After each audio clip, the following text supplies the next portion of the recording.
क्या आप जानते हैं, सीता माता का जन्म आज से हजारों साल पहले किसी स्त्री की कोख से नहीं बल्कि धरती की गोद से हुआ था। जी हाँ, यह सुनने में असंभव लगता है, लेकिन भारतीय इतिहास और आस्था में यह सबसे चमत्कारी रहस्यों में से एक है। कहाँ हुआ था सीता माता का जन्म? नेपाल के जनकपुर में या भारत के बिहार के सीतामढ़ी में? क्यों राजा जनक को खुद हल लेकर खेत जोतने पड़े? और आखिर कैसे धरती से एक दिव्य बालिका प्रकट हुई? आज वर्ल्ड मिस्ट्री पर हम लेकर आए हैं माता सीता की अद्भुत जन्म कथा और उनके रहस्यमय जन्म की सच्चाई।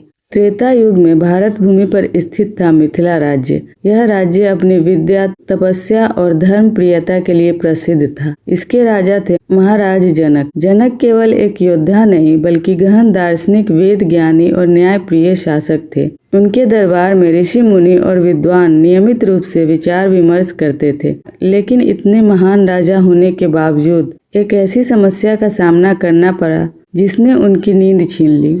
कहते हैं एक समय मिथिला राज्य में भयंकर अकाल पड़ा। बारिश नहीं हुई, खेत सूख गए, जनता भूख प्यास से त्रस्त हो गई। धरती माँ मानो रूठ गई थी, फसलें नष्ट हो चुकी थी। राजा जनक ने धरती को स्वयं प्रसन्न करने का फैसला किया, इसलिए उन्होंने एक बड़ा यज्ञ करवाया और स्वयं हल लेकर खेत जोतने निकल पड़े। एक सुंदर सुबह जब राजा जनक अपने हाथों से खेत जोत रहे थे, अचानक उनके हल की नोक किसी कठोर वस्तु से टकराई।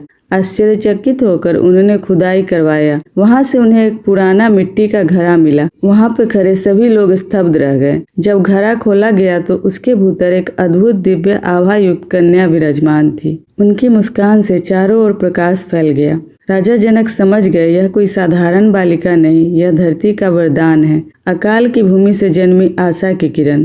क्योंकि वह हल की रेखा से मिली थी, इसलिए उनका नाम रखा गया सीता।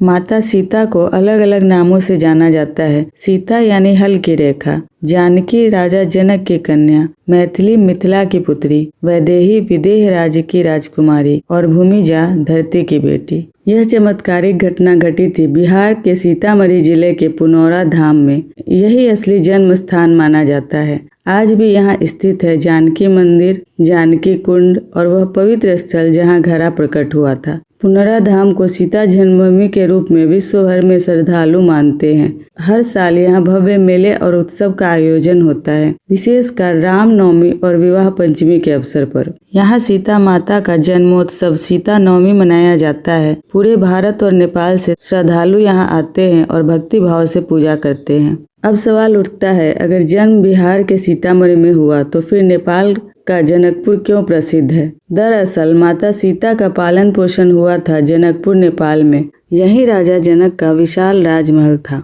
यहाँ सीता जी ने अपना बचपन बिताया और यहीं उन्होंने शिव धनुष उठाकर अपनी असाधारण शक्ति का परिचय दिया। बाद में इसी जनकपुर धाम में भगवान श्री राम और सीता का विवाह हुआ। आज भी जनकपुर धाम का जानकी मंदिर और विवाह मंडप इस इतिहास का जीवंत प्रतीक है। तो रहस्य यही है, माता सीता का प्राकट्य बिहार के सीतामढ़ी में हुआ, लेकिन उनका महल और पालन पोषण नेपाल के जनकपुर में हुआ। सीतामढ़ी और जनकपुर दोनों ही स्थान आज आस्था, इतिहास और रहस्य के केंद्र है। एक धरती का गर्व, दूसरा महल का वैभव। तो दोस्तों, अब आप जान चुके हैं सीता माता कहाँ प्रकट हुई और कहाँ पली बढ़ी। धरती से जन्म लेने वाली माँ सीता आज भी करोड़ों लोगों के दिल में बसती है। ऐसे ही रहस्य और अनसुलझी कहानियों को जानने के लिए जुड़े रहिए वर्ल्ड मिस्ट्री चैनल के साथ, क्योंकि दुनिया रहस्यों से भरी है और हर रहस्य अपने भीतर छुपाए हुए है चमत्कारों की अनसुनी दास्तान।